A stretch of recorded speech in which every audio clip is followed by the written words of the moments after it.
Magandang araw po sa lahat ng aming mga tagapakinig. Una po sa lahat, gusto po namin magpasalamat sa mga taong nasa likod ng channel na ito. Maraming salamat po sa pagpapahayag ninyo na ibahagi ang aking kwento at karanasan sa inyong mga tagapakinig. Tawagin niyo na lamang po ako sa pangalang Esmeralda.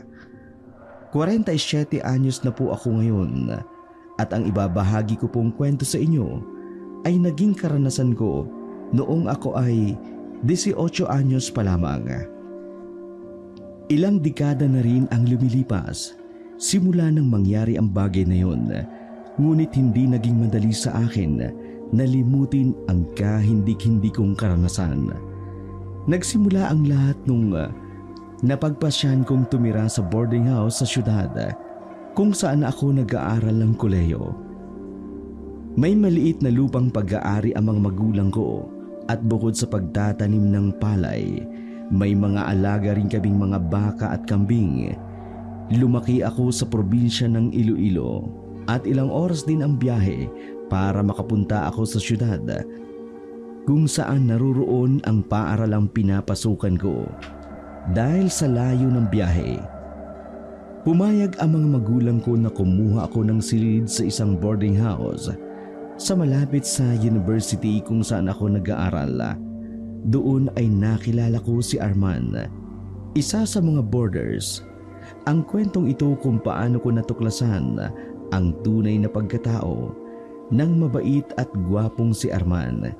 Ibabahagi ko rin kung bakit unti-unting nawala ang sinambay kong panty sa bintana ng aking silid. At kung ano ang kinalaman ni Arman sa pagkawala ng mga ito. Maski po ako, hindi makapaniwala na ang pagkawala pala ng panty ko ay siyang magiging dahilan para maging malaimpyerno ang buhay ko. 3:00 pa lang ng umaga ay gising na ako para maglabada at mag-review ng mga notes ko. Ayoko kasing masayang ang perang ginagasto sa akin ng mga magulang ko para pag-aralin ako ng kolehiyo. Ay, gusto ko pang matulog. Napalingon ako sa likod nang may marinig akong mga yabag na papalapit. Oh, Ismi, ang aga mo namang yata magising. May exam ba kayo mamaya? Good morning, Manong Arman. Wala naman po kaming exam pero marami akong labahin kaya kailangan talaga gumising ng maaga. Hindi nagkakalayo ang edad namin ni Arman pero nasanay na akong tawagin siyang Manong. Matanda lang siya sa akin ng 2 taon pero dahil siguradong batak siya sa trabaho bilang construction worker, naging mukha siyang mas matanda kesa sa kanyang edad. Ganun ba? Ang sipag mo talaga. Sigurado ako magiging maswerte ang mapapangasawa mo. Naku, si Manong naman. Hindi ko pa nga naiisip yung pag-aasawa eh. Tsaka mahirap mag-asawa ngayon kung walang magandang trabaho. Kung sabagay. Mag-aaral ka muna na mabuti. Opo. Sige po, Manong. Mauna na po ako. Isasampay ko pa ang mga ito eh. Baka gusto mo tulungan na kita. Mukhang mabigat yung dala mo eh. Ang dami mo yatang nilalabhan. Naku, wag na po. Kaya ko na po ito. Tsaka, di po ba maliligo rin kayo? At may pasok din kayo sa trabaho. Salamat na lang po, Manong. Pagkatapos kong magsambay ng mga nilaban kong damit, nag-review muna ako. Bago mag-ayos para pumasok. Makalipas ang ilang oras, natapos din ang lahat ng klase ko. Kaya diretso na akong umuwi sa boarding house. Ay, nakakapagod. Buti na lang at maaga kaming pinauwi ng prof sa last subject. Nakadapa ako sa kama noon nang biglang bumukas ang bintana kasabay ng pag-ihip ng malakas at malamig na hangin. Ha? May nagligpit ba ng mga sinampay ko? Biglang nanindig ang mga balahibo ko kung kaya't tumakbo ako palapit sa bintana para saran ito. Tatalikod na sana ako nang may mapansin akong hindi ka panipaniwala. Bakit Bakit nawala yung mga panty ko? Yun ang unang beses na nawala ang mga sinampay kong panty. Akala ko, yun rin ang huli, pero nagkamali ako. Ang unang pagkakataon na yun ay nasundan pa. Hanggang sa naubos ang lahat ng panty ko na sinampay. Ang tanging suot ko na lang ay ang natira. Naisip ko magreklamo sa landlady ko. Ngunit naunahan ako ng hiya. Hindi ko alam kung paano ko ipaliliwanag ang mga nawawala kong panty tuwing nagsasampay ako sa bintana sa aking silid. Naglock din naman ako ng pintuan sa silid. Tsaka sa ikalawang palapag yun. Imposible naman kasi na may kukuha ng mga yun na wala man lang nakakapansin. Oh, Isme, bakit nakabusangot ka na naman? May nangyari ba? Wala naman. Wala to, Manong. Umiwas ako ng tingin kay Arman. Minsan kasi bigla na lang siyang sumusulpot kaya nakakagulat. Sigurado ka? Mukha ang lalim ng iniisip mo. Tingnan mo. Nasunog na yung piniprito mong itlog. Hala! Naku, sayang naman tong itlog na to. Ayan kasi.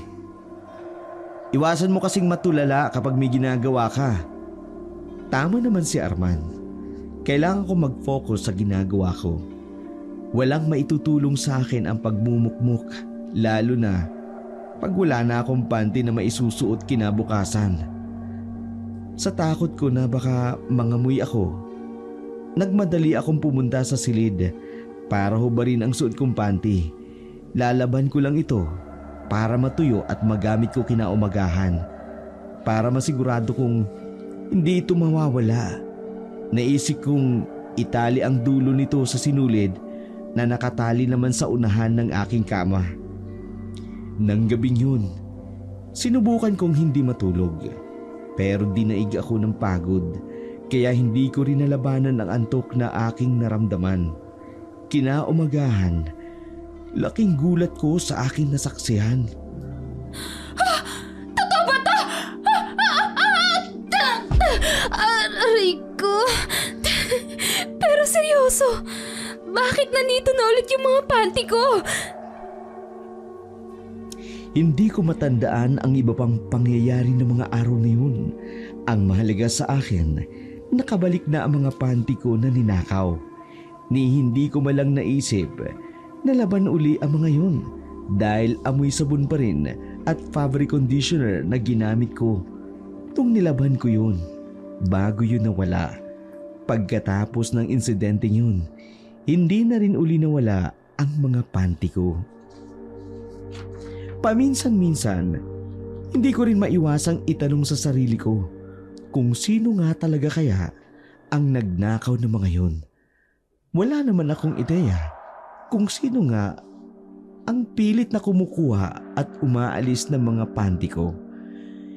Hindi ko rin maalis sa isipan ko ang pagdududa sa mga kasamaan ko sa boarding house. Nag-focus na lamang ako sa aking pag-aaral, lalo pat graduating na ako. Hanggang sa nagising ako isang gabi dahil sa kaluskos na nagmumula sa bintana. Ano ba yan? May tao ba dyan? Anong oras pa lang eh? Nagising tuloy ako. Tao! May tao sa labas ng bintana ko! Nang gabing yun, nagising ang halos lahat ng mga kaborders ko dahil sa malakas kong sigaw. Mabilis din akong pinunta ni Manong Arman dahil magkatabi lang naman ang silid namin. Anong nangyari? Bakit ka napasigaw? Manong, may tao sa labas ng bintana ko kanina. Hindi ko alam kung paano siya nakapunta doon, pero sigurado ako. Taong nakita ko.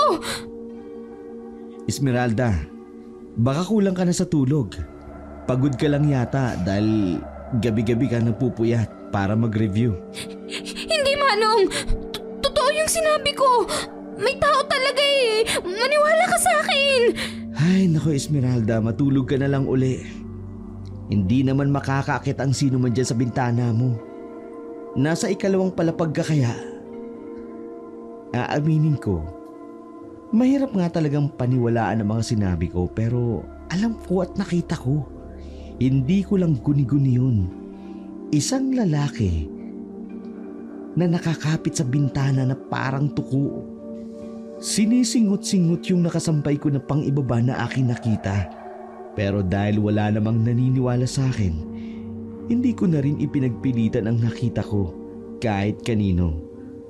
Nang sumunod na gabi, hindi uli ako nakatulog. Dahil may exam kami kinabukasan. Gusto kong makakuha ng mataas na marka, kagaya ng dati. May nakasampay uli akong mga bagong laban na damit sa bintana. 2:00 na ng madaling araw nang bigla akong makaramdam na may matalim na titig mula sa nakabukas kong bintana. Daan-daan akong lumingon at napatda ako sa aking nakita. May tao! May tao! Sigaw ako ng sigaw, ngunit tila walang lumalabas na boses mula sa aking bibig. Ramdam ko ang pananakit ng lalamunan ko. Ngunit wala ni isa man sa mga ka-boardmates ko ang lumapit sa akin kahit nanghihingi na ako ng saklolo. Takot na takot akong nakatingin sa lalaking walang saplot. Nagniningning ang kanyang mga balat na tila pinahiran ng kung anong malansa na lana. Hawak-hawak niya ang bagong laba kong panty habang inaamoy-amoy pa ito. Manyak! Magnanakaw! Sa takot ko, nagsimula akong pagbabatuin siya ng mga bagay na mahahawakan ko. Pati ang ballpen at notebook ko, naibato ko na rin. Ngunit walang naging epekto ang ginawa ko sa estrangherong lalaki na yun. Namumula ang kanyang mga mata na tinitigan lamang ako.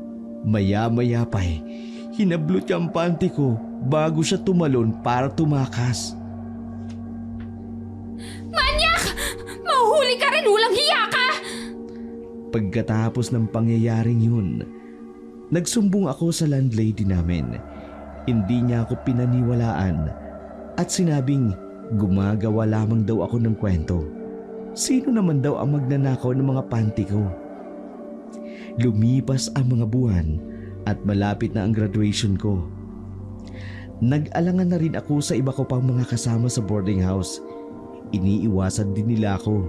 Simula nung kumalat ang chismis na may nagnanakaw ng panty ko. Tanging si Arman lang ang patuloy kong kinakausap. Madalas akong kausapin ni Arman. Palagi niya rin akong tinatanong kung may problema daw ba sa aking pag-aaral.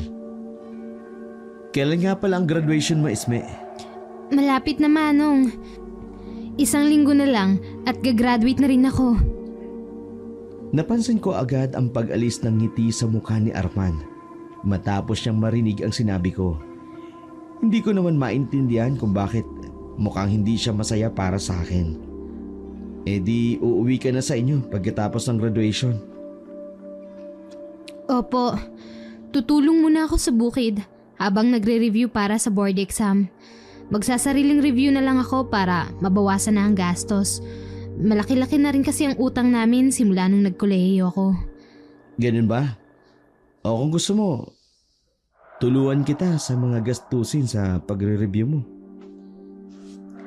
Nagulat ako sa sinabi na yun ni Arman. Matagal na rin kami magkasama sa boarding house na yun. Pero nung araw ko lang siya narinig na nag-alok ng pinansyal na tulong. Hindi ko inaasahan na sasabihin niya yun sa akin. Hindi naman ako kaagad nakasagot. May ipon naman ako. Kaya kung gusto mo, ako na lang bahala sa allowance mo at sa mga gastusin para sa pagre-review. Ay, grabe naman po yan, Manong. Huwag na po. Nakakahiya rin sa'yo. Tsaka, baka kailangan na rin ng pamilya mo. Kaya sa kanila mo nalang ibigay ang ipon mo. Wala naman akong pamilyang binubuhay. May mga kapatid ako na sa abroad na. Kaya wala na akong paglalaanan yan. Sila pa nga yung nagpapadala ng pera sa akin, lalo na kila tatay. Biglang hinawakan ni Arman ang kamay ko. Agad ko namang binawi. Nakaramdam ako ng kaba, dulot ng pagkagulat sa ginawa niyang kilos. May sasabihin sana ako sa iyo, Esme. Ang totoo niyan, matagal na ako may gusto sa iyo. Hindi ko lang magawang aminin dahil ayokong makasagabal sa pag-aaral mo. Napatulala ako sa sinabi ni Arman. Hindi ko talaga inaasahan na may gusto pala siya sa akin. Akala ko, likas lang talaga sa kanya ang maging mabait palagi.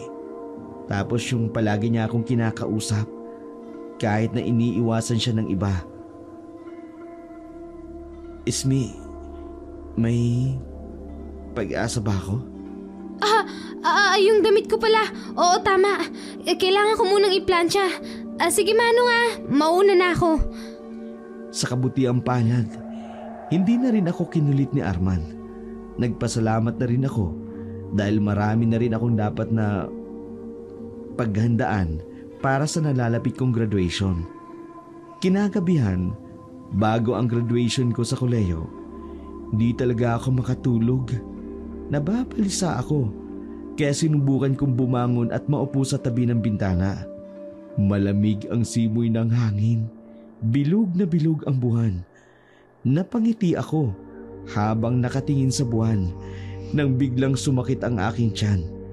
May kung anong gumagalaw sa loob ko. Mabilis kong sinapo ang tiyan ko at idiniin ang mga kamay ko rito. Ngunit mas lalong naging malala ang sakit na nararamdaman ko. Aray ko! Ang sakit! Aray! Pinili kong bumalik sa kama noon at maupo habang nakasapo ang mga kamay ko sa aking tiyan. Maya-maya pa'y nakaramdam ako ng matinding uhaw at gutom. Nagulat ako nang magsimulang maglaway na para bang gutom na gutom ako.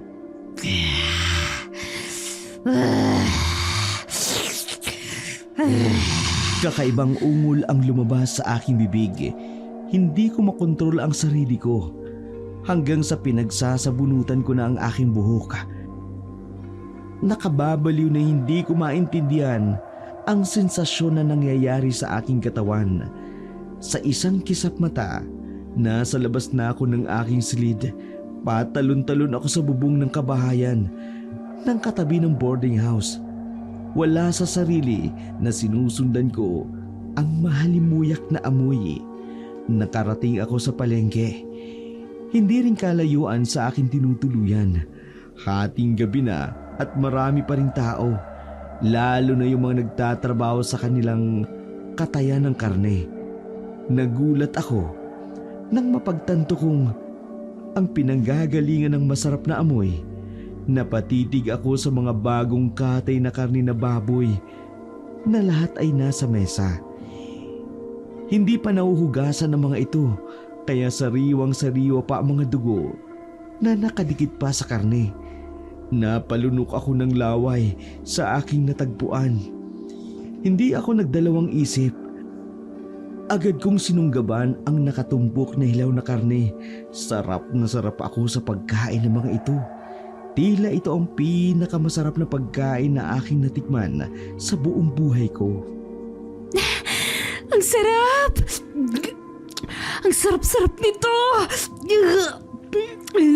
Pagkaubos ko ng mga karne, bigla akong natauhan. Nangilabot ako sa aking nagawa. Kaya nagmadali akong umalis doon bago pa man bumalik ang mga nakabantay. Ismi, bakit gising ka pa? Ngayon ang graduation mo, di ba? Nagising ako nang walang tigil sa pagkatok sa aking pintuan.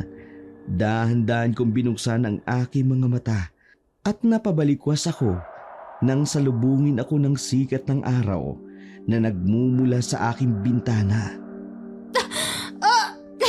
Nakakasilaw! Ismi, gising ka na? Buksan mo ang pinto! Agad kong hinila ang kumot para pantakip sa aking muka bago ako naglakad papunta sa may pintuan. Pagkapihit ko ng pinto, una kong nakita ang pamilyar na paa ni Arman. May nangyari ba? Mabilis akong umiling sa tanong niya. Bahagya kong itinaas ang aking muka para makaharap si Arman. Kinakabahan akong tumingin sa kanya. Manong, may sakit yata ako. Kunot noo na inilapat ni Arman ang palad niya sa noo ko. Nakaramdam ako ng kakaibang sensasyon. Nang magdampi ang balat namin, automatiko akong napaungol sa sarap ng kanyang haplos. Tila nawawala ang bigat ng katawan ko nang ako'y hawakan niya sa noo. Masama pa rin ba ang pakiramdam mo? Umiling ako sa tanong ni Arman. Hindi ko alam kung bakit biglang gumaan ang pakiramdam ko. Kanina lang, parang nasusunog ako sa sikat ng araw. Hindi ko rin makalimutan ang bigat ng katawan ko na tila may pasan-pasan akong malaking pakwan sa aking tiyan. Ano yun? Akala ko maayos na ang lahat. Nang biglang may naramdaman akong gumagalaw sa loob ng tiyan ko. Napahawak ako sa dating flat na tiyan ko na ngayon ay may namumuong umbok. Bakit ganito? Hindi pa naman ako kumakain ah! Napahawak ako sa aking bibig, kasabay ng pagbitiw ko ng hawak na kumota. Muli kong naalala ang pangyayari noong nakaraang gabi. Pasimple kong inamoy ang aking hininga at ako'y nangimbal nang mapagtanto kong may bahid ng langsa ang amoy nito. Walang duda, totoo ang nangyari nung nakaraang gabi. Hindi lamang ito isang panaginip. Ano yun, Isme? May problema ba? Umiling ako sa tanong ni Arman habang umaatras palayo sa kanya. Pagkatapos ng mga nangyari, hindi ko na alam kung ano pa ang pwede kong gawin. Natakot na rin akong sabihin ang naging karanasan ko kay Arman. Baka pati siya, iwasan na rin ako. Wala lang to. Sige salamat sa pagising sa akin. Kailangan ko nang mag-ayos. Lumapit ako sa pinto. Isasara sana uli ito nang bigla akong hinawakan ni Arman. Okay ka lang ba talaga? Tsaka, kanino ko pa napapansin? Bakit puno ng dugo ang bibig mo, Isme? Nanlaki ang mga mata ko sa tanong ni Arman. Hindi ko alam kung anong palusot ang sasabihin ko sa kanya. Kumain ka ata ng spaghetti, no? Mukhang nakalimutan mo yatang maghilamos bago matulog. Naiiling na tumawa pa si Arman habang nakatingin sa mukha ko. Oo, nakalimutan ko ngang maghilamos. Bigla namang tumigil si Arman sa pagtawa at seryoso itong napatingin sa akin matapos kong sakyan ang mga sinabi niya. Ganun ba? Mag-iingat ka sa susunod ha. Siguraduhin mo na walang maiwang bakas kung ano man ang ginagawa mo, kundi napakagatlabi pa nang hindi tinapos ni Arman ang sinabi niya. Hindi ko naman magawang pilitin siya na ipagpatuloy ang nais niya sanang sabihin sa takot ko na baka pagdudahan niya ako na may ginawa akong masama. Sige, tatandaan ko yan, Manong. Ngumiti na lang si Arman at bahagyang hinaplos ang mukha ko bago siya tuluyang tumalikod at umalis. Nakahinga ako ng maluwag nang makalayo na si Arman. Marahan kong isinara ang pinto at sumandal dito. Anong nangyayari? Bakit ako nagkakaganito? Ilang minuto pa akong nagmuni-muni nang bigla akong makaramdam ng pagkaduwal. Nagmamadali akong lumabas ng silid papunta sa banyo sa dulo ng koridor. Pasado 8:00 na ng umaga kaya wala nang ibang boarders. Nagpasalamat na lang ako at wala nang ibang nakakita sa akin na tumakbo papuntang banyo habang nakatakip ang kamay sa aking bibig. Isme, bakit ka ba nakasubsob dyan?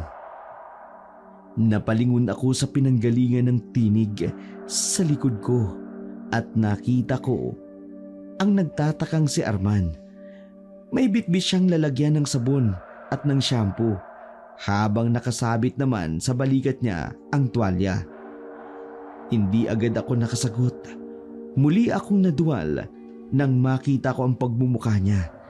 Tila ba may kakaibang epekto si Arman sa akin na mas lalong nagpapasama sa aking pakiramdam. Isme, hindi kaya buntis ka? Nanlaki ang mga mata ko sa sinabi ni Arman. Hindi pwedeng buntis ako. Wala akong boyfriend. Mas lalong hindi pa ako nakikipagsiping kahit kanino. Imposible na mabuntis ako. Hindi hindi ako buntis. Tumayo ako at nagilamos bago lagpasan si Arman. Masyado nang masama ang pakiramdam ko para kausapin siya.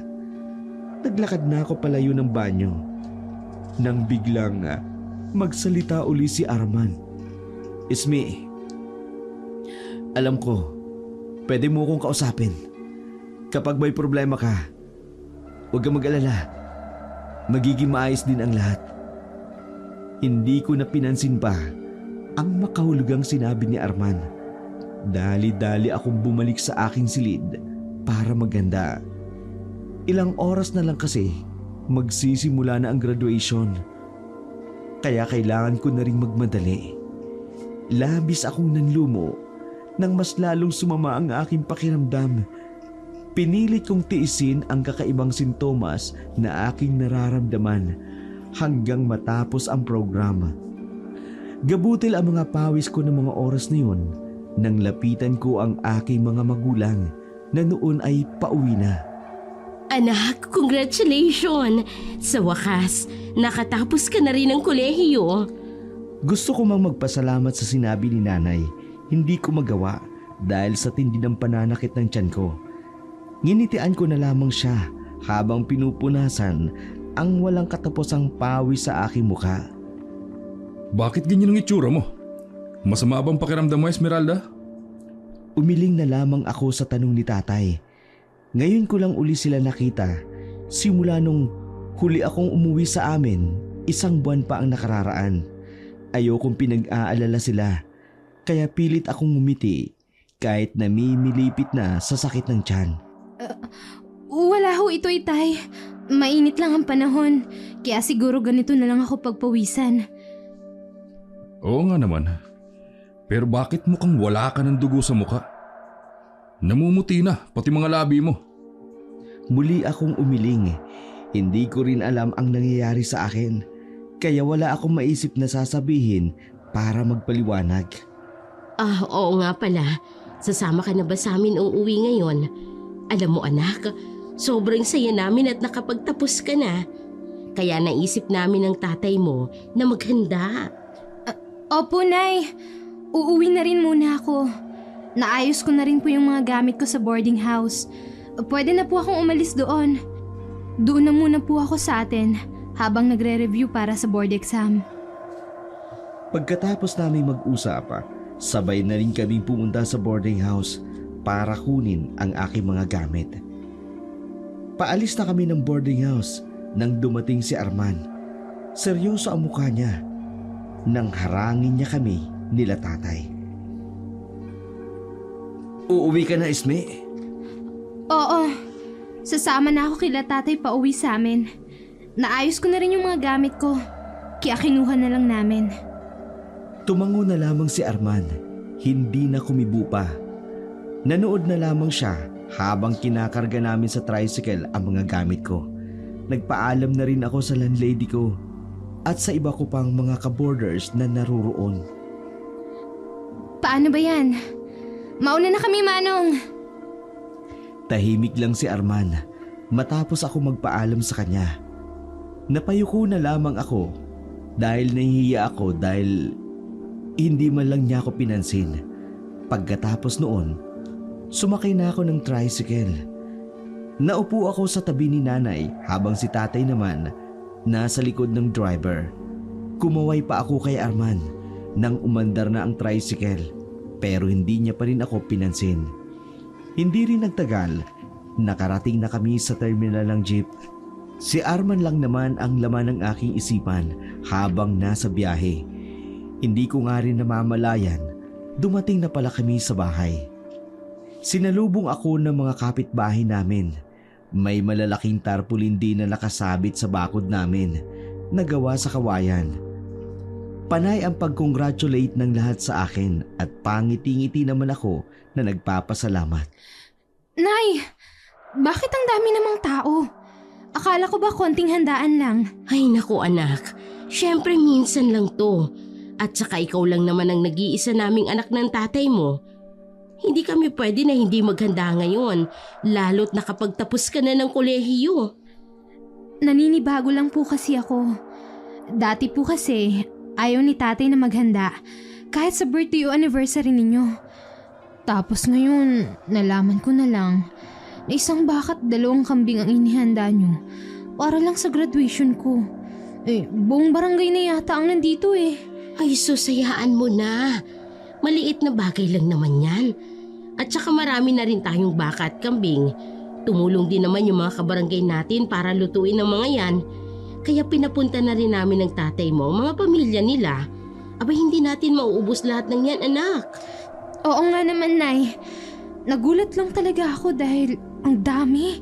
Daig pa yung may kasal dito eh. Abay syempre, mas marami pa rito ang handa kapag ikakasal ka na. Pero huwag ka na muna mag-asawa anak ha. Ilang taong ka na rin tumira sa lungsod at minsan lang nakakauwi. Kaya miss na miss ka na namin ng tatay mo. Parang kailan lang, buhat-buhat pa kita kahit saan ako magpunta. Nanay naman, hindi pa naman ho ako mag-aasawa. Wala pa nga akong boyfriend eh. Tsaka magre-review pa po ako para makapasa sa board exam. Basta anak, gawin mo lang ang gusto mo sa buhay. Kaya naman namin ng tatay mo na buhayin ka hanggat naririto pa kami. Nagpatuloy pa ang masaya naming usapan ni Nanay.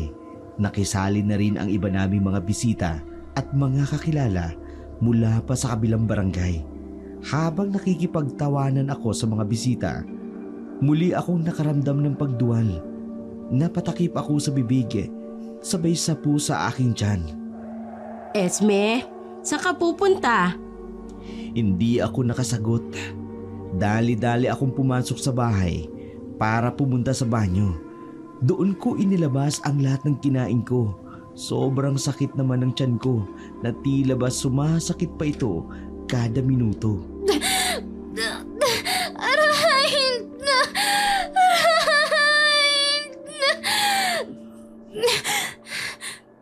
Esme! Ano nangyari? May masakit pa sa'yo? Napalingon ako sa pintuan ng banyo kung saan nakatayo si tatay. Anak, masama bang pakiramdam mo? Namumutla ka na. Pinagpapawisan ka na rin. Lumapit si tatay para tulungan akong tumayo. Napansin ko ang pagkunot ng noo niya noong hinawakan niya ako sa braso. Esme, bakit ang lamig mo? Parang wala nang dugong dumadaloy sa ugat mo. Sobrang putla mo na. At ang baba pa ng temperatura mo. Tay! Ang sakit ng tiyan ko! Baka naparami ka ng kain. Halika at ihahatid na kita sa kwarto mo. Magpahinga ka muna doon. Tatawagin ko lang ang nanay mo para masamahan ka niya. Hindi ko na maalala pa ang mga sinabi ni tatay pagkatapos noon. Tumango na lamang ako at tumungo sa aking silid at nagpahinga. At hinayaan na lamang siyang alalayan ako papunta sa aking kwarto. Nang makahiga na ako, agad kong ipinikit ang aking mga mata. Mas lalo akong nahilo kaya hindi ko alam ang gagawin ko. Ang sakit! Ang sakit! Anak, masakit daw ang tiyan mo. Alika, inumin mo muna ito. Mabuti na lang bumili ako ng gamot para sa impacho. Tinulungan ako ni nanay na maupo mula sa pagkakahiga ko. Bago niya ibinigay ang tableta, na gamot daw sa sakit ng tiyan. Noong una, inakala namin na mawawala ang pananakit ng tiyan ko pagkatapos kong mainom ang gamot. Kaya nagpaiwan ako sa kwarto para matulog. Madilim na sa labas nang magising ako, pero may iilang tao pa rin ang natitira sa bakuran. Narinig ko ang mga tawanan nila habang nagiinuman. Ang ilan naman ay nagvi-video okay. Parang may piyesta talaga sa bahay namin. Kahit gabing-gabi na, hindi pa rin tapos ang selebrasyon. Bumangon ako at naupo sa kama nang makaramdam ako ng uhaw. Kinuha ko ang baso. May lamang tubig mula sa mesa sa gilid ng aking kama. Pero kahit naubos ko na ang laman nito, tila hindi pa rin maalis ang init ng aking lalamunan. Gusto ko pa ng tubig. Nauuhaw pa ako. Tuloy-tuloy akong lumabas ng silid, papunta sa kusina. Walang tao ang naroroon, kaya hindi na ako nag-abalang kumuha pa ng baso. Diretso na akong uminom ng tubig mula sa pitsil. Ngunit ang nakapagtataka, kahit nakailang pitsil na ako ng tubig, hindi pa rin mawala ang uhaw na nararamdaman ko. Nakakainis naman. Nauuhaw pa rin ako. Napatingin ako sa nakabukas na pintuan sa kusina. Lumabas ako at tumambad sa akin ang dumungaw sa likod ng bahay. Walang ilaw sa paligid, kaya hindi ko maaninag ang mga baka at kambing na nakatali sa mga punong kahoy. Kinurap-kurap ko ang aking mga mata sa pag-asang liliwanag ang aking paningin. Nagulat ako nang biglang may nagsiilawang pulang bagay sa harap ko. Hindi ko matukoy kung ano ang mga ito.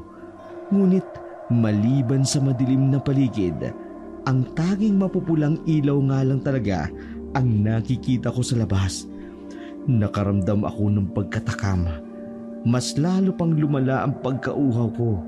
Walang ano-ano'y bigla akong napatakbo papunta sa gumagalo na bagay na kulay pula. Pakiramdam ko ang lakas-lakas ko, kaya walang pag-aalinlangan kong kinuha ang anumang bagay na yun. Mas lalo akong natakam nang maamoy ko ang sariwang likido na dumadaloy mula sa bagay na aking sinunggaban. Hindi na ako nagpatumpik-tumpik pa. Agad kong hinigop ang pulang likido mula roon. Ang sarap! Natuwa naman ako sa lasa na aking natikman. Unti-unti na rin akong natugunan sa aking matinding pagkauhaw. Nang maubos ka ng higupin ang mga pulang likido, sinunod ko naman ang malambot at sariwang pagkain na aking nahagila pa. Walang sawa kong kinain ang kahit anumang madampot ko hanggang sa makaramdam ako ng pagkabusog. Maingat kong dinidilaan ang daliri ko para simutin ang masarap nitong lasa. Ilang saglit pa, unti-unting bumalik sa normal ang aking pakiramdam. Naging maliwanag na rin sa akin ang paningin ko. Kaya nakangiti kong tiningnan kung ano ang kinain ko para maging ganun kaganda ang aking pakiramdam. Namilog ang aking mga mata sa gulat nang makita ko ang patay na baka sa harapan ko. Wasak ang tiyan nito at wala na rin ang lamang loob. Napatingin ako sa aking kamay. Doon ko lamang naintindihan ang mga nangyari. Hindi kaya ako may gawa nito? Mabilis akong pumasok sa bahay para maligo bago pa man may makakita sa akin. Punong-puno ng dugo ang damit ko, pati na rin ang aking muka. Naiyak ako at nagkulong sa banyo hanggang sa tuluyan ko nang maalis ang malansang amoy na dugo. Esme, anak, naririyan ka ba sa loob? Kanina pa ako naiihi. Bakit ba ang tagal mo naman makatapos? Nay, pasensya na po kayo. Hindi pa po kasi ako tapos. Ano pa ba kasing ginagawa mo? Kanina sabi mo maliligo ka lang. Mag-iisang oras ka na dyan. Hindi ka ba nilalamig? Baka mamaya kung anong mangyari sa'yo, anak. Okay naman po ako, Nay. Hindi na rin masakit ang tiyan ko. O di pakibilisan mo na dyan, ha? Hindi ko na talaga mapigilan, anak. Wala na akong nagawa kundi ang bilisan ang pagbanlaw. Inubos ko na rin ang laman ng shampoo at conditioner sa sahig para maalis na ang natitirang lansa ng dugo. Pagkalabas ko ng banyo, namimilipit pa rin sa sakit si nanay. Humingi ako ng paumanin. Tinanguan niya lamang ako. Aalis na sana ako papuntang kwarto nang magsalita si nanay mula sa banyo. Nak, may buwanang dalaw ka ba? Napakagatlabi ako sa aking narinig. Hindi kaya may natira pang dugo sa loob? Bakit nyo naman po natanong? Wala naman. Parang ang lansa lang dito sa loob eh. Pero hayaan mo na. Ako na ang bahalang maglinis dito pagkatapos ko. Kaya palang tagal mo eh. Oo nga po eh. Sinubukan ko naman pong alisin yung amoy. Pero may natira pa rin pala. Ako na pong bahala, Nay. Magbibihis lang po ako tapos ako na pong maglilinis ng sahig. Ay hindi na. Magpahinga ka na lang. Alam kong pagod ka. O di kaya ilabasin mo na yung ibang bisita natin na hindi pa umuuwi. Magpapahinga na lang po siguro ako, Nay. Inaantok na rin po kasi ako eh. Patutuyuin ko lang muna ang buhok ko, tapos matutulog na ulit ako. Ay sige anak, ikaw ang bahala. Agad akong naglakad papunta sa silid. Nagkulong sa loob. Minabuti kong nakalak ang pintuan para walang makapasok. Pagkatapos ng nangyari, hindi ko na alam kung masasabi ko bang normal pa ba akong tao. Hindi ko na alam kung masasabi ko pa bang normal akong tao. Hindi normal ang pagpatay at pagkain ng hilaw ng lamang loob ng hayop. Higit sa lahat, ang hindi ko matanggap, sarap na sarap kasi ako habang ginagawa ko iyon. Kaya pala parang nawawalan ako ng gana nung kumain ako ng handa kanina. Mas masarap pala talaga kapag hilaw at sariwang laman loob at dugo. Napatakip ako ng bibig sa mga sinabi ko. Ramdam ko na unti-unti akong nagbabago. Ngunit hindi ko alam kung paano ko ito pipigilan. Tila may kung anong pwersa na namamalagi sa aking isipan. Hindi ko ito kayang labanan. Esme, tulog ka na ba? Uuwi na ang tiyo at tiya mo. Napatingin ako sa pintuan nang marinig ko ang boses ni nanay. Hindi na ako sumagot para isipin niya na natutulog lamang talaga ako. Ay bakit nakasara ang pinto?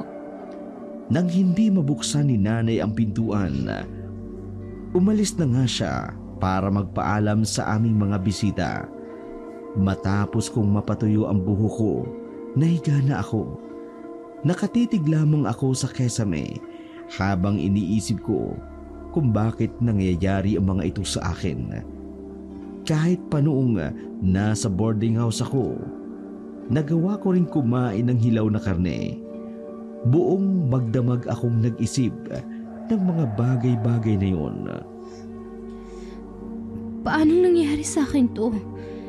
Hindi naman ako mahilig sa mga hilaw na pagkain dati lalo na sa karne. Kaya nakapagtataka talaga na bigla ako nagkaganito. Nagawa ko pang patay ng baka namin para lang kainin ang laman loob at inumin ang dugo nito. Siguradong malalagot ako kay tatay kapag nalaman niya na ako ang may gawa nun. Hindi kaya isa akong halimaw? Hindi ko mapigilang umiyak nang mapagtanto kong masahol pa sa halimaw ang ginagawa ko. Dati pa akong nakarinig ng mga kwento tungkol sa mga nilalang ng kadiliman na kumakain sila ng karne unang tao, unang hayop. Ayokong maniwala dahil wala naman akong kakilalang ganoon. Hindi ko rin inaasahan na magiging isa ako sa kanila. Kinaumagahan, maaga pang nagising ang mga magulang ko. 4:00 pa lang ay nakabangon na sila. Nagluto si nanay ng agahan habang si tatay naman inaasikaso ang mga alaga naming hayop. Ilang oras pa lang akong nakaiidlip nang magising ako sa komusyon sa labas ng bahay. Bumangon din ako para makiusyoso. Doon ko napag-alaman, nakita na nila tatay ang wakwak na katawan ng baka na kinain ko noong nakaraang gabi. Nak, mabuti naman at gising ka na. Tingnan mo, may kung anong hayop ang kumain sa baka natin. Ay Diyos ko, nakatatakot. Wala man lang itinira kahit isang patak ng dugo. Napatingin ako sa tira-tirang katawan ng baka. Simut na simut ang dugo nito. Walang natira, kahit kunting lamang loob. Sigurado ako, aswang ang may gawa nito. Napatingin ako kay tatay sa sinabi niya. Nanlamig ang katawan ko nang banggitin niya ang salitang aswang. Ayoko mang aminin. Totoong aswang nga ang may kagagawa nun. Walang iba, kundi ako ang aswang na tinutukoy niya. Hindi naman siguro. Matagal na tayo rito. Wala namang nangyayaring ganito. Tsaka halos kilala natin ang mga taong nakatira rito sa barangay. Wala namang aswang dito sa atin. Hindi, Susan. Sigurado akong aswang ang may kagagawa nito. Nakwento ko na sa'yo dati, di ba? Bata pa lang ako. Marami na talagang gantong pangyayari. Ang masama lang, dahil muli na naman silang umaatake ngayon. Kung totoong aswang nga ang may gawa nito, pasalamat na lang tayo. At yung bakang naging biktima, paano na lang kung tayo nang isunod na biktima, Berto? Ramdam ko ang takot sa bawat salita ni nanay. Mahal ko sila hanggat kaya ko. Hinding-hindi ko sila sasaktan. Pero paano kung hindi ko na makontrol ang sarili ko? Paano kung magising na lamang ako isang araw, kinakain ko na pati ang mga magulang ko? Nak, okay ka lang? Huwag kang mag-alala. Hindi ka namin pababayaan. Mamaya pag maliwanag na, pupunta kami ng tatay mo sa barangay hall para sabihin kay kapitan ang nangyari. Mas maigi nang malaman nilang tungkol dito para makapagbantay din ng mga tanod. Naniniwala po ba kayo sa aswang, Nay? Ay nako, alam mo naman dito sa atin, kahit ano ay posibleng mangyari. Kung hindi naman aswang ang may gawa nito, ano pa ba sa tingin mo? Wala naman sigurong mabangis na hayop dito sa atin na kayang itumba ang baka at kainin. Di, huhulihin niyo po ba ang aswang? Tsaka, kapag nahuli niyo po, ano po ang gagawin niyo sa kanya? Tiningnan lamang ako ni nanay. Saglit siyang umiling. Tila nagtataka siya kung bakit ganun na lamang ang itinanong ko sa kanya. Bakit mo naman naitanong, anak? Siyempre kapag napatunayan na aswang ang may gawa nito, di bahala ng otoridad sa kanya kapag nahuli siya. Baka ikulong siya o di kaya dalhin sa mental. Ang sabi-sabi kasi dati, baka may saltik lang sa ulo mga yun. Kaya nagagawa nilang kumain ng hilaw na karne at lamang loob. Ganun po ba? Tumango-tango naman si nanay at nagpatuloy sa pagkukwento ng mga kababalaghang nangyari daw sa lugar namin noong bata pa sila ni tatay. Tahimik lamang akong nakinig habang nag-iisip ng paraan kung paano masusolusyonan ang aking problema. Nak, nakikinig ka ba? Ang sabi ko, halika na sa loob. Baka nasa paligid pa yung may gawa nito sa baka natin. Kaya mas mabuting pumasok na muna tayo. Hintayin na lang natin na tuluyang sumikat ang araw. Tumango na lamang ako sa sinabi ni nanay at sumunod sa kanya papasok sa bahay. Nakakailang hakbang pa lamang ako papasok nang bigla naman akong nakaramdam ng pagkaduwal. Mabilis akong tumakbo sa lababo. Pagkatapos noon, nagmumugna ako, naghilamos. Nagulat na lamang ako nang makita ko ang mga magulang ko na nakasalubong na ang mga kilay habang nakatingin sa akin. Esmeralda, umamin ka nga. Buntis ka ba? Napako ako sa aking kinatatayuan nang bigla akong kaladkarin ni tatay papunta sa sala. Tahimik akong naupo at doon nga sila nagsimulang magtanong. Akala ko ba wala kang boyfriend? Bakit ka buntis? Sinong may gawa niyan? Tay, hindi ako buntis. Nagkakamali po kayo. Hindi po ako buntis. Esmeralda, hindi naman kami ipinanganak kahapon para hindi malaman na buntis ka. Kahapon ka pa nahihilot na mumutla ka rin. Panay din ang pagduduwal mo. Pero nagtataka ako kung bakit sinabi mong may regla ka kagabi noong tinanong kita. Napalunok ako ng laway. Aaminin ko, natatakot akong harapin ang mga magulang ko. Lalo pa, naging malinaw na sa akin na isa na akong aswang. Pero mas lalo akong natakot sa tingin ni tatay habang hinihintay ang sagot ko sa mga tanong niya sa akin. Wala akong boyfriend, kaya hindi pwedeng mabuntis ako. Ang kaso nga lang, mukhang hindi sila naniniwala sa sinasabi ko. Ang totoo niyan, hindi po talaga ako buntis. Biglang tumulo ang mga luha ko habang kaharap ang aking mga magulang. Gustong-gusto kong sabihin ang tungkol sa ginawa ko sa baka. Pati na rin ang nangyari sa palengke sa syudad noong gabi bago ang graduation ko. Anak, sabihin mo ang totoo. Hindi ka namin huhusgahan ng tatay mo. Gusto ka rin naming tulungan sa kung ano man yung problema mo. Inay! Itay! Ako ang gumawa nun sa baka. Hindi ko alam kung bakit, pero nakaramdam po ako ng sobrang pagkagutom. Natauhan na lang po ako nung pagkatapos ko kainin ang hilaw na laman loob ng baka. Hindi ko rin may paliwanag kung bakit. Sarap na sarap po ako nung iniigop ko yung dugo ng baka, Nay. Pagkatapos ko gawin yun, tsaka lang ho ako nakaramdam ng pagkabusog.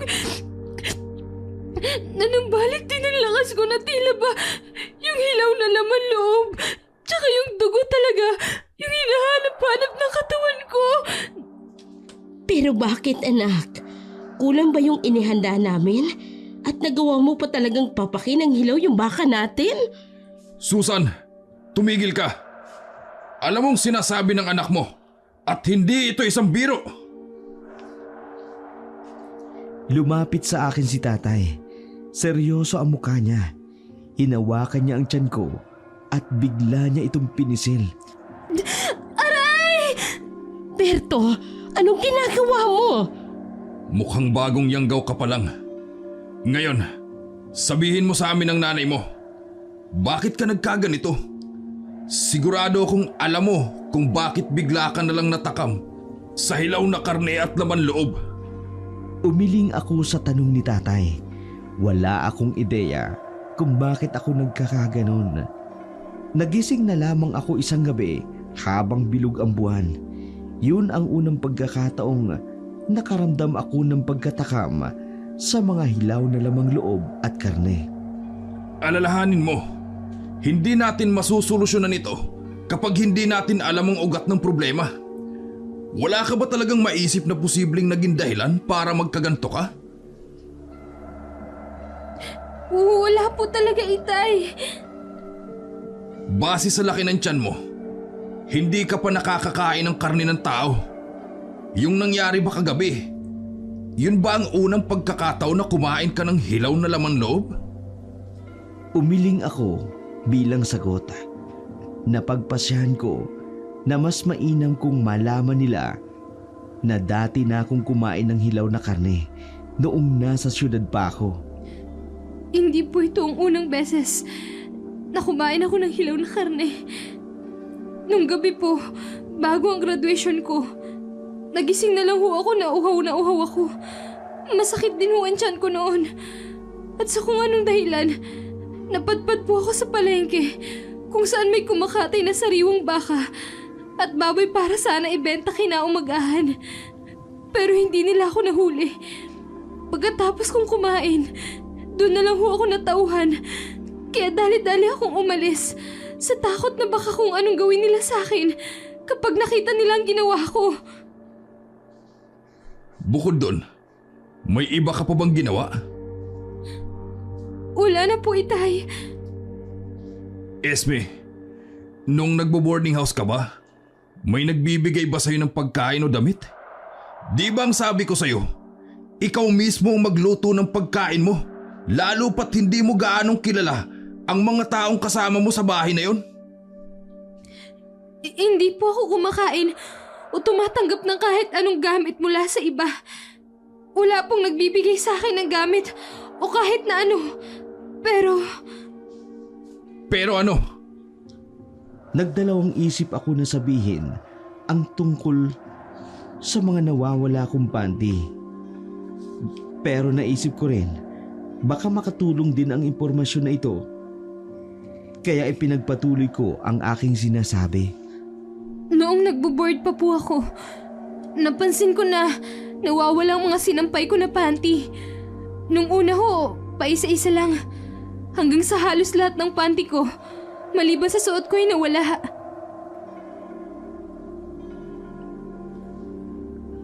Aba, baka may manyak doon sa tinutuluyan mo. Hindi mo ba sinabi sa may-ari ng bahay ang tungkol doon? Nahihiya po ako nung una, Inay. Oo nga pala.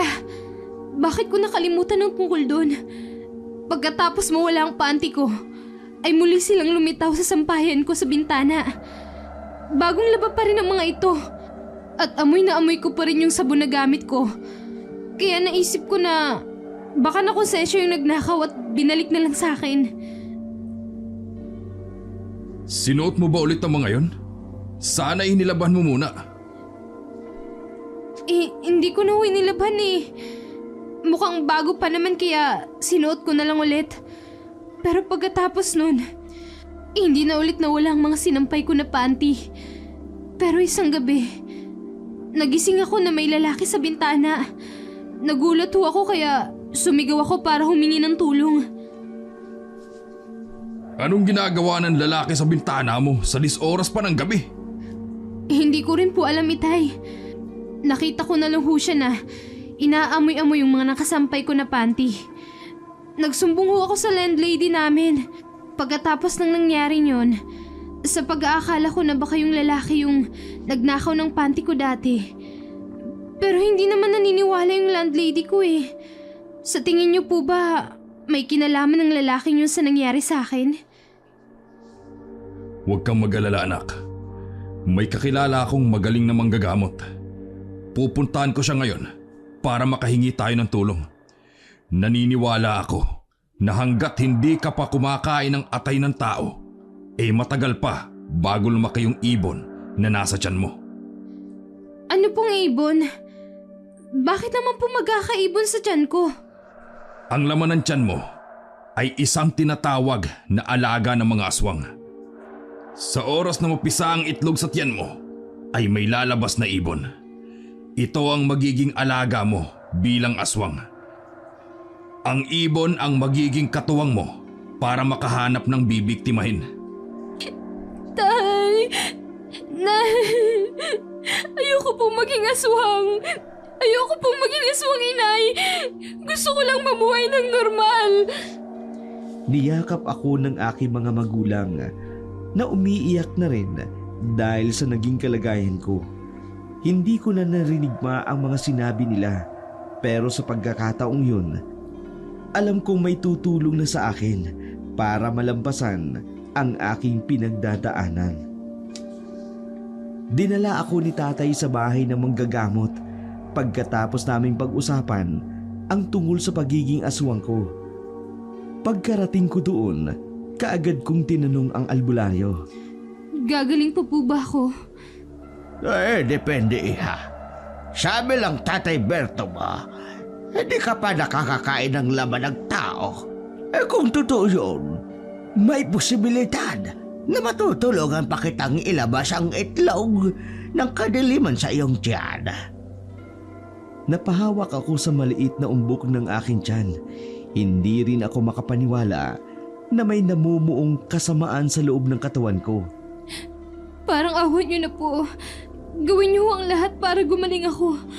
Ayoko pong maging aswang. Ay, gagawin ko ang aking makakaya. Pero hindi madali ang lahat. Kailangan ko pang kumalap ng mga sangkap ng mga gamot na kailangan mong inumin. Walang takot ang aswang na may gawa nito sa'yo. Kaya kailangan mong manatili sa bahay kasama ang mga magulang mo. Mukhang idinaan niya ang lahat sa paglalaway sa iyong ibabang saplot. Sorry, natawa lang ako ng konti. Makabagong paraan nila ito para lang sa mga kalalakihang aswang para makahanap ng babaeng gagawin nilang kaori at asawa. Mang Raul, sabihin niyo lang kung anong kailangan ninyo para matulungan namin kayo ni Berto. Umiling naman si Mang Raul sa sinabi ni Nanay. May bahid ng pag-aalinlangan sa mga mata ng manggagamot. Ay, hindi niyo ako pwedeng tulungan. Kailangan kong hanaping mag-isa ang mga gamot para sa anak ninyo. Nang sa gayon, mas mabuti kung bantayan niyo muna siya. Lalo na sa gabi. Huwag niyo siyang hahayaang kumain uli ng hilaw na lamang loob o dugo. Hindi na po ulit ako kakain noon. Kahit gaano pa ako kauhaw o kagutom, susubukan ko po na labanan yun. Uy, madaling sabihin, pero mahirap gawin. Pero kung gusto mo talagang gumaling, gamitin mo itong kadena. Itali niyo ang anak niyo. Gamit ito bago pa magtakip silim. Habang patagal na patagal, hindi niya makukontrol ang sarili niyang katawan. Sa pamamagitan ng kadenang ito, hindi siya malayang makagagalaw sa gabi para maghanap ng sariwang lamang loob at dugo. Ay, Diyos ko! Pero hindi hayop ang anak ko. Oo, tao ang anak mo. Hindi talaga siya hayop. Pero magiging halimaw siya kapag hinayaan niyong kumain siya ng sariwang laman at dugo. Ayaw niyo naman siyang tuluyang maging aswang, hindi ba? Inay, Itay, payag po akong ikadenan nyo. Kung ito po ang makakatulong para hindi na ho ako makapangbiktima. Natatakot din po ako na baka pati kayo. Masaktan ko kaya makinig po tayo sa sinasabi ng manggagamot. Sige anak, kung itong mas makakabuti sa iyo, gawin natin. Pagkatapos akong suriin ng manggagamot, ay agad rin ito nagpaalam para kumalap ng mga sangkap na kakailanganin niya para gumawa ng pangontra. Mahigpit na binili na ni Mang Raul na hindi dapat ako hayaang makawala sa kadena. Simula ng hapon na yun hanggang umaga, payo ni Mang Raul na magbabad ako sa araw mula umaga hanggang tanghali para mapabagal daw ang paglaki ng itlog sa aking tiyan. Mag-iisang buwan na ang nakalilipas, hindi pa rin bumabalik si Mang Raul. Sumapit ang kabilugan ng buwan, muli kong naranasan ang matinding gutom at uhaw. Pakawalan niyo ako dito! Pakawalan niyo ako! Malakas kong sigaw habang pinipilit na kumawala sa kadenang nakatali sa aking katawan. Esme, lumaban ka! Huwag mong hayaang manaig ang kadiliman sa isipan mo! Maawa kayo sa akin! Gutom na ako! Ay, Diyos ko! Berto, bakit naging ganito ang anak natin? Tingnan mo, naglalaway siya. Hindi tayo matutulog ngayong gabi, Susan. Kailangan natin bantayan si Esmeralda para masiguradong hindi siya makakatakas at makakapanakit ng iba. Sige, magtitimpla ako ng kape natin. Esme anak, huwag kang mag-alala. Nandito lang kami ng tatay mo. Magdamag akong binantayan ng aking mga magulang, lalo pat kabilugan ng buwan. Mas naging malakas ako kumpara sa dati. Ngunit dahil sa kadenang nakatali sa akin, hindi ko magawang umalis. Nagugutom na ako! Bigyan niyo ako ng sariwang lamang loob! Hindi niyo ako pagbibigyan! Papatayin ko kayo! Tumahimik ka, Esmeralda! Hindi namin nahayaan ng nanay mo na tuluyan ka maging aswang! Wala akong pakialam sa gusto niyo! Gusto kong kumain ng laman ng tao! Gusto ko ng atay! Ibigay niyo sa akin ang atay niyo! Gusto ko mang tumigil sa mga sinasabi ko, hindi ko na magawa. Wala na akong kontrol sa aking katawan at isipan. Tila nakasapi na sa akin ang masamang espiritu ng aswang. 3:00 pa lamang ng madaling araw, biglang may kumalabog sa bubong ng bahay. Nagkatinginan ang mga magulang ko. Pareho silang nagtataka dahil may kung anong dumapo sa bubong. Ayan na siya!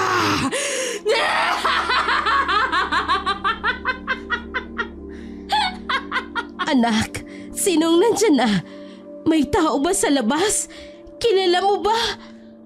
Gumising na lamang ako sa sunod-sunod na tanong ni nanay. Nagulat din ako kung bakit alam nilang may tao sa bubong ng bahay, lalo na nang matukoy ko kung sino ito. Si Arman! Sa wakas! Pumunta ka ba dito para kunin ako? Tulungan mo ako, Arman! Nakagapos ako sa kadena! Susan, dito ka lang! Bantayan mo si Esmeralda! Lalabas ako para harapin ang walang hiyang aswang na gumawa nito sa anak natin! Hindi mo kaya si Arman. Papapakin ka niya kapag lumabas ka. Pagsasaluhan namin ang iyong atay at sisiguraduhin kong hindi ka nasisikatan ng araw. Hindi ako natatakot! Alam kong hindi mo gusto mangyari sa akin yan, Esme. Kaya kung naririnig mo ako ngayon, lumaban ka! Huwag mong hayaang kontrolin ka ng kasamaan! Biglang bumukas ang bintana sa aking kwarto. Hindi naman gaanong kalakas ang hangin para buksan ito.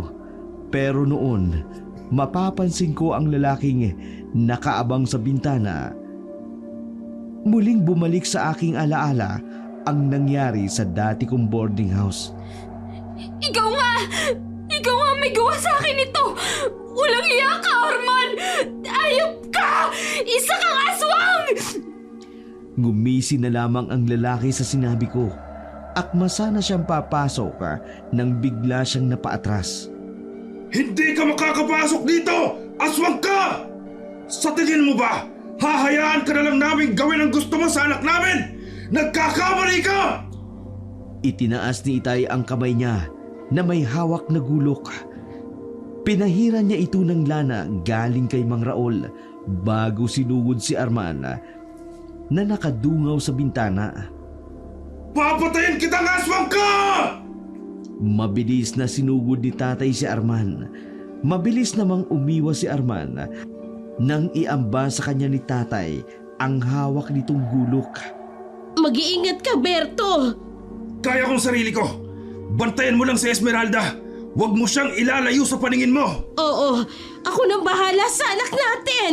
Umakyat si tatay sa bintana para maabot si Arman. Ngunit may malaking ibon na lumipad sa gitna nila. Sumakay si Arman sa likod ng malaking itim na ibon at bahagyang lumayo sa bintana. Susan! Akin na yung asin na pinakuha ko sa iyo kanina! May malaking alagang ibon na aswang na ito! Dali-dali namang sinunod ni nanay ang iniutos sa kanya. Kinuha niya ang lalagyan ng asin at inihagis kay tatay. Nasalo naman ni tatay ang lalagyan Agad niya itong binuksan para dumakot ng asin at isinaboy niya sa aswang. Akala nyo ba may epekto sa amin ang asin na yan? Kung asin lang naman sana ang lunas sa aswang, edi sana wala na kaming nabibiktima. Mura lang naman ang asin sa tindahan. Ha? Akala mo lang yun? Bakit? Sa tingin nyo ba, hindi namin pinag-aaralan kung paano kayo puksain? Ang kapal pa talaga ng mukha mo para sundan ang anak namin dito! Pagkatapos sabihin iyon ni tatay, may dinakot siya sa loob ng bulsa ng kanyang pantalon. Isinaboy niya ito sa mukha ni Arman. Hindi nagtagal, nakaramdam si Arman ng sakit. Nang magsimulang umusok ang mukha niya. Anong ginawa mo? Ano itong isinabi mo sa akin? Ano? Masarap ba ang lasa ng asin na may kasamang abo? Tama nga naman ang sinabi ni Mang Raul. Kapag hinaluan ng abo ang asin, ay siguradong makakaramdam kayo ng sakit. Papatayin kita! Lumipad pa itaas ang ibon na sinasakyan ni Arman bago bumulusok pababa para atakihin si tatay. Mahaba at matalim ang mga kuko ni Arman nang kalmutin niya sa dibdib si tatay. Ulang iya ka! Muling nagsaboy ng asin na hinaluan ng abo si tatay. Ngunit dahil sa nagdidilim na ang paningin niya, dulot ng matinding sugat, hindi niya na natamaan si Arman. Ano? Kaya mo pa ba? Ay, Diyos ko! Berto! Susan, ang anak natin. Huwag mong hayaang makuha ng aswang yan si Esmeralda. Huwag kang mag-alala. Nahimasmasan na si Esmeralda. Kailangan mong lumaban, Berto. Huwag mo kaming iwan ng anak mo. Hanggang ngayon, mahina pa rin kayong nilalang. Nagpagting ang mga tenga ko sa sinabi ni Arman. Kung hindi dahil sa kanya, hindi ako magiging ganun. Kung hindi dahil sa kanya, hindi masasaktan ang tatay ko. Papatayin kita! Papatayin kita, Arman! Buong lakas akong kumawala sa kadena. Dala na rin siguro ng galit, kaya nagawa kong sirain ang kadena galing kay Mang Raul. Hinarang ko ang katawan ko sa harap ng aking mga magulang para protektahan sila mula kay Arman. Uy! Isme! Sa wakas, nakawala ka na rin. Halika! Sumama ka sa akin at sisiguraduhin ko na hindi ka magugutom. Hahayaan kitang gawin ang gusto mo. Hindi kita igagapos katulad ng ginawa nila sa'yo. Hindi ako sasama sa'yo! Ikaw ang may kasalanan kung bakit ako nagkaganito! Papatayin kita, Arman! Oh, talaga? Ang tanong, kaya mo ba? Halika, Esmeralda. Patunayan mo sa akin kung gaano ka kalakas. Kapag natalo mo ko, ibibigay ko sa iyo ang sariwang atay at puso ng susunod kong bibiktimahin. Atay? At puso? Mukhang masarap yan. Anak, huwag kang makinig sa kanya. Hindi ka aswang, kaya hindi ka kakain ng laman ng tao. Napalingon ako sa may katandaang babae sa likuran. Hindi nagkakalayo ang mukha namin at pamilyar din sa akin ang boses niya. Ngunit kahit anong gawin ko, hindi ko maalala kung sino siya. Ang tanging laman lang ng isip ko kung gaano kasarap ang magiging lasa ng lamang loob ng tao. Halika, Isme! Sumama ka sa akin! Tumango ako at wala sa sariling itinaas ang kamay ko para sana tanggapin ang nakalahad sa kamay ni Arman. Nang biglang bumukas ang pinto ng silid, napatingin kaming lahat sa matandang lalaking kararating lamang. Berta! Hoy! Anong nangyari? Ha? Hoy! Ikaw pala ang aswang, ha? Humanda ka sa akin ngayon! Naglabas ang manggagamot ng kung ano-ano mula sa bag niya. Napansin ko naman agad ang paglaki ng mga mata ni Armana nang makita niyang ang hawak ng matandang lalaki. Itinaas ng manggagamot ang kanang kamay niya na may hawak na latigo. Naduwag naman agad si Armana, mabilis na umalis sakay ng malaking ibon. Tingnan natin ngayon kung kaya mo itong tiisin! Mabuti na lang at naabutan ko kaya! Hoy! Hindi ka agad ako nakarating dahil naabala ako sa bundok. Ang taas-taas kasi dahil naligaw ako. Iniligaw ako ng aswang! Pero huwag kayo mag-alala. Nasa akin na ang mga sangkap na gagamitin kong panglunas. Maraming salamat, Mang Raul. Hindi ko alam ang gagawin ko kung hindi ka pa dumating. Ilang minuto pa'y lumiwanag na ang kalangitan kasabay ng pagsikat ng araw. Nakahinga kami ng malalim dahil sa wakas nagawa na naming makaligtas sa peligro matapos magpakita ni Arman. Sa tulong ni Mang Raul, nagamot ang sugat ni tatay. Nagtulungan din kami na gawin ang lunas para sa akin. Halos kalahating araw din ang inabot hanggang sa makagawa kami ng lunas. Inumin mo ito, iha. Hindi kagandahan ng amoy at lasa niyan. Pero kapag naubos mo yan, sigurado akong mamamatay ang sisiw na nasa loob ng itlog sa iyong tiyan. Tumango lamang ako at saglit na tiningnan ang itim na likido na nasa loob ng maliit na bangha. Lahat po ba to? Hindi ko po alam kung kaya kong inumin lahat. Kailangan mong inumin ang lahat, iha. Pilitin mo nang sa gayon maisuka mo o maidumi mo ang patay na sisiw ng aswang na ipinanamnam sa iyo sa ganitong paraan. Hindi ka tuloy ang magiging aswang.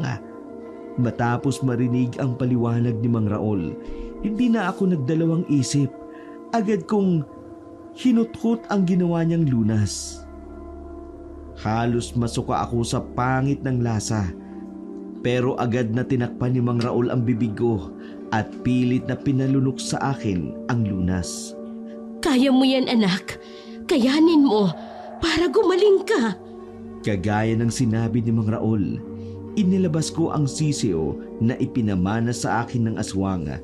3 araw akong walang tigil sa pagsusuka at pagdumi hanggang sa tuluyan ng nalinis ang aking katawan.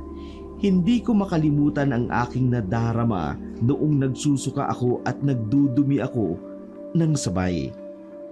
Nakakadiri ang maitim at mabalahibong sisiyo na may kasama pang balat ng itlog ang aking inilabas sa loob ng 3 araw. Nang sa wakas, tumigil na rin ako sa pagsusuka. Gumaan kaagad ang pakiramdam ko. Nawala na rin ang umbok sa aking tiyan na siyang dahilan para magmukha akong buntis. Ay, mabuti naman at sa wakas, nalagpasan mo ang pagsubok na ito. Sana'y maging aral ito sa iyo, Neng, ha? Para maging maingat ka na sa mga taong makakasalamuha mo, lalo na sa syudad. Hindi mo lang alam pero mas maraming aswang at kung ano-anong klaseng kababalaghan ang nangyayari sa syudad. Tanging hindi lamang ang mga ito ang pinag-uusapan dahil sa trabaho ay kung ano-anong bagay nakatuon ang pansin ng mga nakatira roon. Maraming salamat po sa tulong nyo. Kung hindi po dahil sa inyo, hindi na babalik sa normal ang buhay ko. Magpasalamat ka sa mga magulang mo dahil hindi ka nila sinukuan. May iba akong nakilala na sa parehong kalagayan mo. Pero dahil hindi sila sinuportahan ng kanilang pamilya, ay tuluyan silang nilabo ng kadiliman. Ang iba naman ay nagpasyang kitilin ang kanilang buhay, habang ang iilan tinapos mismo ng pamilya nila. Napatutup ako ng bibig sa aking narinig. Hindi ko alam, may iba pa palang mas malala ang pinagdaanan kesa sa akin. Tama po kayo. Kung hindi dahil kina nanay at tatay, hindi ko po magagawang malagpasan ng ganitong pagsubok. Nagpapasalamat din kami sa iyo, anak, dahil sinabi mo ang totoo sa amin hanggat maaga pa. Kung nilihim mo ang tungkol dito tuluyan ka na naging aswang na hindi man lang namin nalalaman.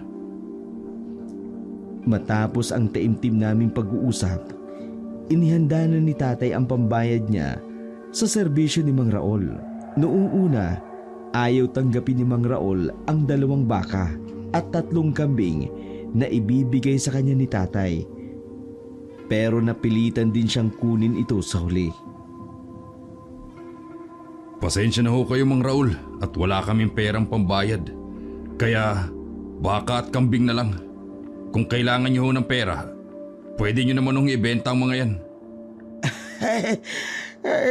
Napakalaki nga ng ibinigay ninyo. Napakamahal ng baka ngayon. Pero baka panahon na rin. At mamamalagi ako sa iisang lugar. At mag-aalaga ako ng mga hayop at magtatanim ng mga gulay. Tumatanda na rin kasi ako Mukhang kailangan ko na rin kubuhan ng papalit sa akin bilang manggagamot. O siya, aalis na ako ha. Baka abutin ako ng gabi sa daan habang hila-hila ang 2 baka at kambing na ibinigay mo sa akin. Salamat sa inyo. Maraming salamat ulit sa iyo, Mang Raul. Mag-iingat po kayo. Pagkatapos ng pangyayari, muling bumalik sa normal ang lahat. Nakatulog na ako ng mahimbing. Hindi ko na kailangang matakot. Baka magising na lamang ako isang araw sa tabi ng malamig na bangkay na aking biktima. Lumipas ang 1 taon at sa wakas, naging isang ganap na akong guro. Nakapasa naman ako sa licensure examination ng isang guro, kaya tuwang-tuwa ang aking mga magulang. Pinili ko rin sa paaralan ng elementarya ng barangay lang namin para magturo. Mas payapa ang isipan ko kapag kasama ko sila nanay at tatay. Itinago na rin namin sa mga kakilala namin ang tungkol sa naging karanasan ko.